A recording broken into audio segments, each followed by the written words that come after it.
एक ही नाम, जय जय जय श्री राम। एक ही नारा एक ही नाम, जय जय जय श्री राम है।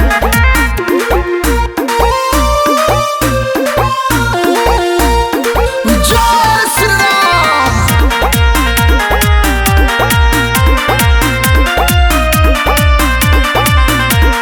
घर घर भगवा छाया है, राम राज अब आया है। जन्म सफल हो गया हमारा, शुभ घड़ी देखो आया है।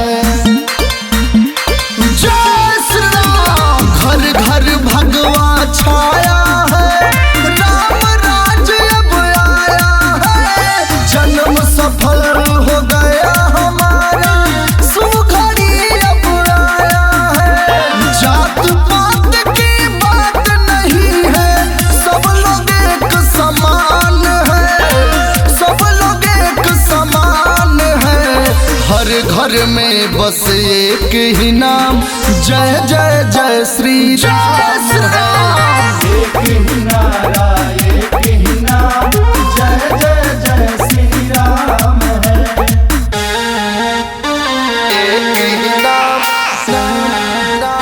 जय श्री राम।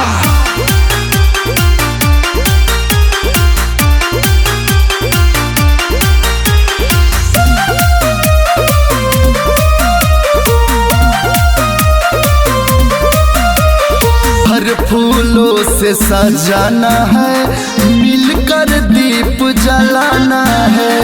अनुप आलोक ने ठाना है, ये सबको बतलाना है। जय श्री राम। घर फूलों से सजाना है, मिलकर दीप जलाना है। अनुप आलोक ने ठाना है, ये सबको बतलाना है।